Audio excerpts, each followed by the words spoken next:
آپ صلی اللہ علیہ وآلہ وسلم نے فرمایا کہ بنی اسرائیل میں 3 شخص تھے، ایک کوڑھی، دوسرا اندھا اور تیسرا گنجا۔ اللہ تعالیٰ نے چاہا کہ ان کا امتحان لے، چنانچہ اللہ تعالیٰ نے ان کے پاس ایک فرشتہ بھیجا۔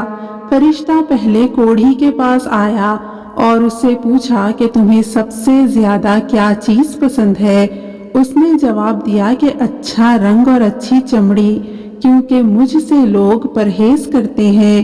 بیان کیا کہ فرشتے نے اس پر اپنا ہاتھ پھیرا تو اس کی بیماری دور ہو گئی اور اس کا رنگ بھی خوبصورت ہو گیا اور چمڑی بھی اچھی ہو گئی۔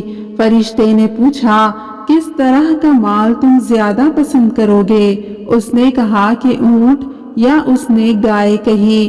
اسحاق بن عبداللہ کو اس سلسلے میں شک تھا کہ کوڑھی اور گنجے دونوں میں سے ایک نے اونٹ کی خواہش کی تھی اور دوسرے نے گائے کی، چنانچہ اسے حاملہ اونٹنی دی گئی اور کہا گیا کہ اللہ تعالیٰ تمہیں اس میں برکت دے گا۔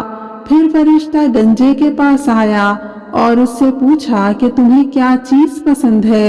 اس نے کہا، عمدہ بال اور موجودہ عیب میرا ختم ہو جائے، کیونکہ لوگ اس کی وجہ سے مجھ سے پرہیز کرتے ہیں۔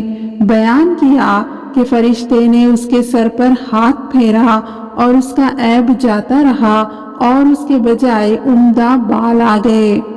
فرشتے نے پوچھا، کس طرح کا مال پسند کرو گے؟ اس نے کہا کہ گائے۔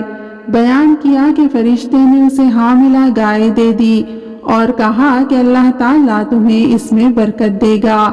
پھر اندھے کے پاس فرشتہ آیا اور کہا کہ تمہیں کیا چیز پسند ہے؟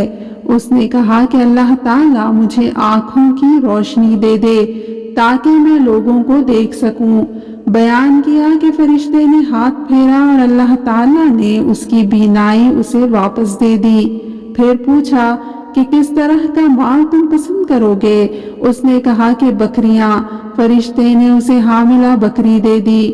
پھر تینوں جانوروں کے بچے پیدا ہوئے، یہاں تک کہ کوڑھی کے اونٹوں سے اس کی وادی بھر گئی، گنجے کی گائے بیل سے اس کی وادی بھر گئی اور اندھے کی بکریوں سے اس کی وادی بھر گئی۔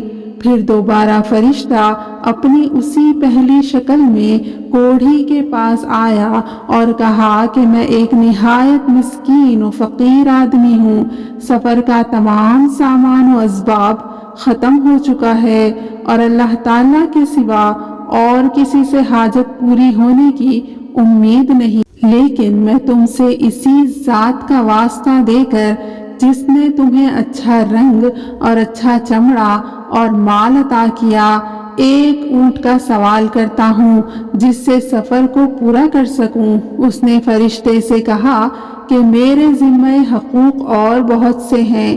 فرشتے نے کہا، غالباً میں تمہیں پہچانتا ہوں، کیا تمہیں کوڑھ کی بیماری نہیں تھی جس کی وجہ سے لوگ تم سے گھن کھاتے تھے؟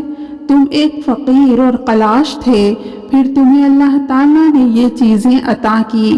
اس نے کہا کہ یہ ساری دولت تو میرے باپ دادا سے چلی آ رہی ہے۔ فرشتے نے کہا کہ اگر تم جھوٹے ہو تو اللہ تمہیں اپنی پہلی حالت پر لوٹا دے۔ پھر فرشتہ گنجے کے پاس اپنی اسی پہلی صورت میں آیا اور اس سے بھی وہی درخواست کی اور اس نے بھی وہی کوڑھی والا جواب دیا۔ فرشتے نے کہا کہ اگر تم جھوٹے ہو تو اللہ تعالیٰ تمہیں اپنی پہلی حالت پر لوٹا دے۔ اس کے بعد فرشتہ اندھے کے پاس آیا اپنی اسی پہلی صورت میں اور کہا کہ میں ایک مسکین آدمی ہوں، سفر کے تمام سامان ختم ہو چکے ہیں اور سوائے اللہ تعالیٰ کے کسی سے حاجت پوری ہونے کی توقع نہیں۔ میں تم سے اس ذات کا واسطہ دے کر جس نے تمہیں تمہاری بینائی واپس دی ہے، ایک بکری مانگتا ہوں جس سے اپنے سفر کی ضروریات پوری کر سکوں۔ اندھے نے جواب دیا کہ واقعی میں اندھا تھا اور اللہ تعالیٰ نے مجھے اپنے فضل سے بینائی عطا فرمائی، اور واقعی میں فقیر و محتاج تھا اور اللہ تعالیٰ نے مجھے مالدار بنایا۔